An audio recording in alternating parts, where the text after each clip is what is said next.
Deuxième partie de notre vidéo hebdomadaire sur nos actions françaises. Si jamais tu as raté la première partie, n'hésite pas, je l'ai publié hier, tu retrouves ça sur ma chaîne. Donc deuxième partie beaucoup plus courte puisque on a fait un gros boulot déjà hier. Allez, on regarde tout ça, c'est parti. Alors Saint-Gobain, elle est bien, il n'y a pas de souci sur celle-ci. En format journalier, on récupère la moyenne mobile 200. Ici, on repasse acheteur et là, on n'a pas encore repris la ligne de signal. Mais voilà, globalement, elle est pas mal, celle-ci. En termes semaine maintenant. En semaine, elle est bien aussi. Voilà, elle est bien aussi. On voit qu'il y a eu beaucoup de volatilité ici. Beaucoup de volatilité avec un moins, combien?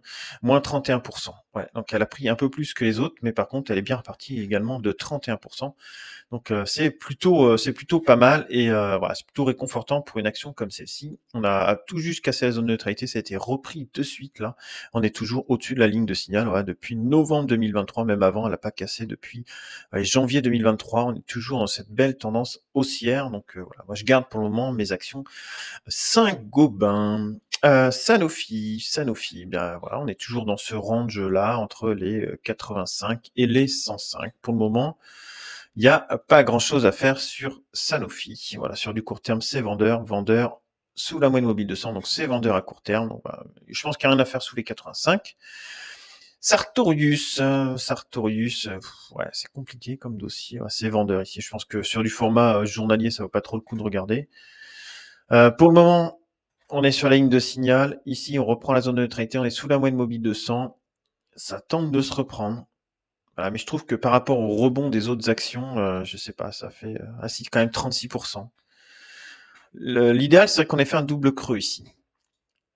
Et qu'on ait testé 2 fois les plus bas, qu'on soit tombé sur un plus bas, ok, on est d'accord, le plus bas c'est les 145, et puis derrière on repart. Ça c'est possible. Voilà. Maintenant, la tendance, bah ouais, c'est acheteur. La bleue croise la rouge, mais il faudrait que ça ouvre un petit peu plus pour que ce soit vraiment une belle tendance.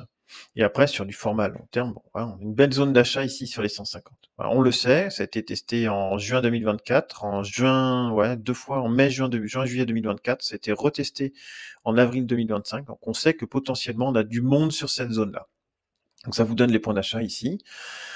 Schneider, alors Schneider, ça avait bien corrigé, puis ça s'est repris. Regardez la mèche qui est un peu ici. Voilà, c'est énorme. C'est-à-dire que dans le même mois, on était entre les 170 et les 220. Et là, je pense qu'on va clôturer sur les plus hauts du mois. Ouais, quasiment plus 30% de volatilité dans le mois. Donc là, faut être bien accroché. C'est les coups à avoir des stops qui sautent. En même temps, bah, après, des fois, quand ça se reprend pas, bah, vous êtes bien content que votre stop, il est sauté. Par contre, voilà, point d'achat. Moyenne mobile, 200 en semaine. Hein.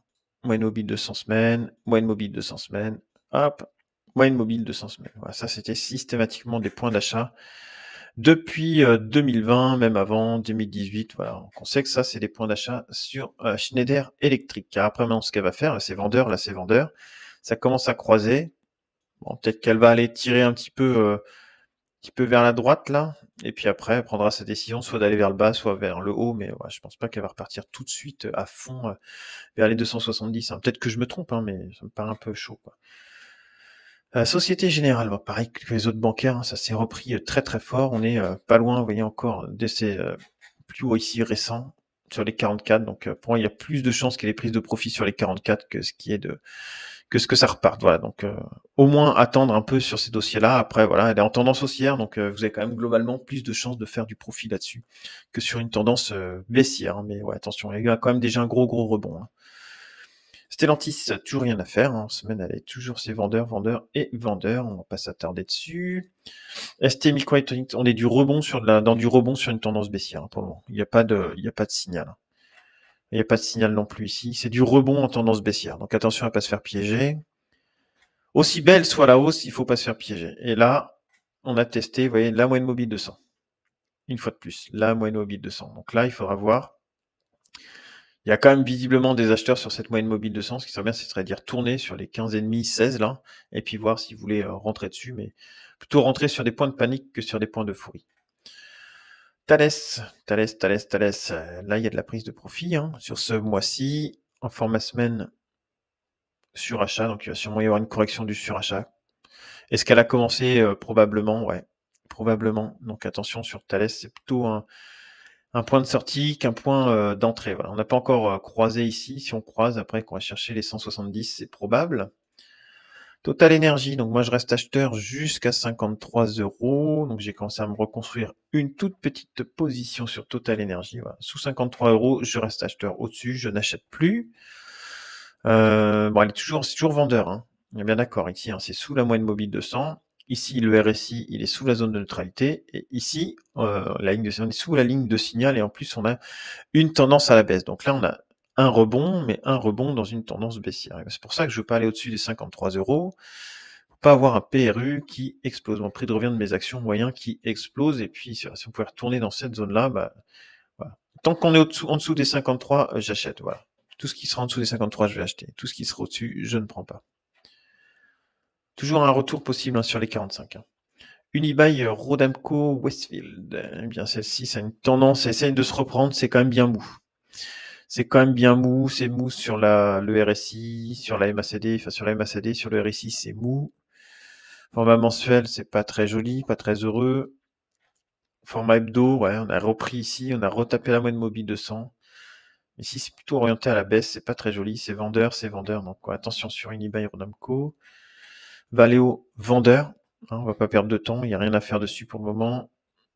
Veolia, c'est dans une belle tendance aussi, toutes les valeurs un peu défensives comme ça, les utilitaires, tout ça, c'est pas mal. Donc Veolia, toujours dans une belle tendance. Là, c'est acheteur, et puis pour le moment, c'est du rebond, mais voilà, elle est dans une belle tendance.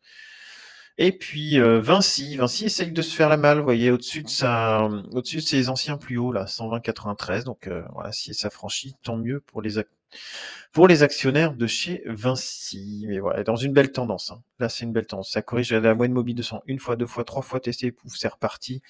Voilà, d'où la pertinence de ces moyennes mobiles-là. Vous avez repéré une action qui est en tendance haussière comme Vinci. Il y a des coups de panique. Si on veut rentrer sur le dossier dans la panique, c'est jamais évident de le faire, je sais bien. Moins 12, moins 13%, bah derrière, vous les reprenez direct en quelques jours, vous faites plus 12 ou 13%, ça fait 50 livrets A, ça à peu près, voilà. 50 livrets A entre le 8 ou 10 avril et puis 15 jours, quoi, 15 jours.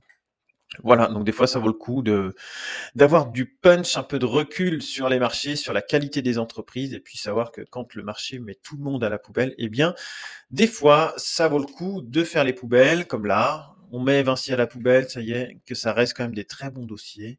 Eh bien, d'aller les prendre dans la poubelle quand plus personne n'en veut, quand tout le monde panique, pour se faire des belles positions.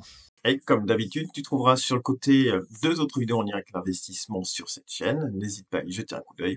Et une fois de plus, merci à tous pour vos propositions d'actions, vos commentaires, vos partages, vos likes. Voilà. Vous êtes de plus en plus nombreux. Voilà, c'est hyper motivant. Il y a, je pense, que des gens qui sont très bien sur cette chaîne. Voilà, c'est à chaque fois un plaisir de d'échanger avec vous. Voilà, de vous donner mon avis, de recevoir votre avis également. C'est très très bon, très très sympa. Voilà, je vous souhaite à tous une excellente journée. Salut.